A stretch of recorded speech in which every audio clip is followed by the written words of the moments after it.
menyaksikan pada saat itu. Pada saat itu pun setelah keluar semuanya, sudah kosong Mekah, Abraha setelah 3 hari menyuruh pasukannya masuk. Waktu sudah masuk dan tentu masuk pintu gerbang Mekah tidak langsung kelihatan Ka'bah. Karena Mekah cukup besar, masuk sampai tiba di dekat Ka'bah, begitu melihat Ka'bah, si Mahmud tadi ini duduk.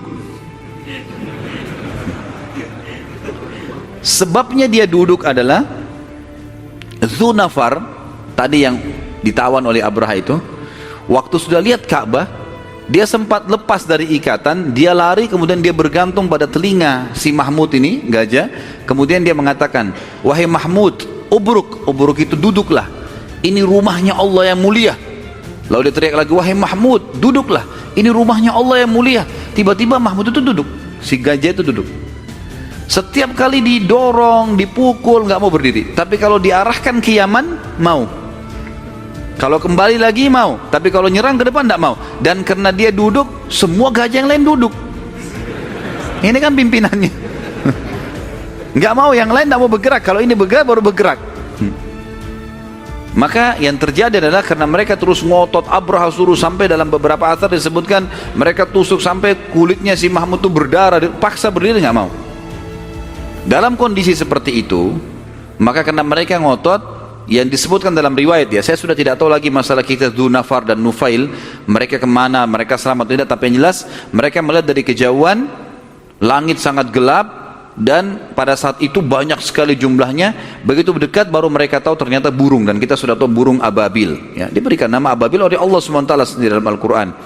Maka datanglah pasukan burungnya yang membawa batu-batu dari neraka jahanam. Sebagian riwayat menyebutkan batunya lebih kecil daripada bijinya kurma, batu-batu yang kecil, ya. Dan batu itu setiap burung memegang satu cengkraman, satu jadi 2 dan dilepaskan. Dan itu kalau kena kepalanya pasukan Abraha atau gajahnya tembus sampai ke perutnya, gitu kan. Batu itu karena itu dari neraka jahanam memang. Lewat di atas itu lalu kemudian menghujani mereka, maka tidak satu pun selamat, termasuk Abraha sendiri mati pada saat itu. Maka semenjak kejadian Abraha tadi, secara otomatis, ya, Ka'bah makin diagungkan oleh orang-orang Mekah sampai mereka menjadikan istilah hancurnya pasukan Ka'bah, pasukan gajah ini sebagai perhitungan tahunan.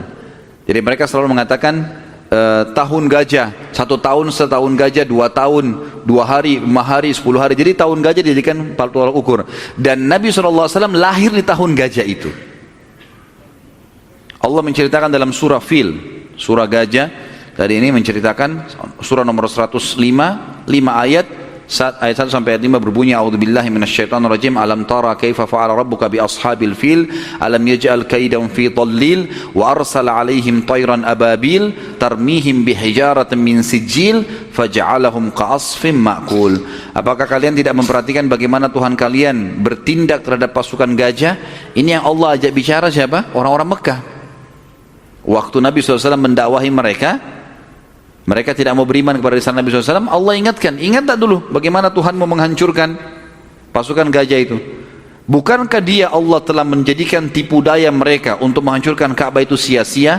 Dan dia Allah mengirimkan kepada mereka pasukan burung yang berbondong-bondong yang melempari mereka dengan batu berasal dari tanah yang terbakar, lalu dia menjadikan mereka, Abraha dan pasukannya, seperti daun-daun yang dimakan ulat.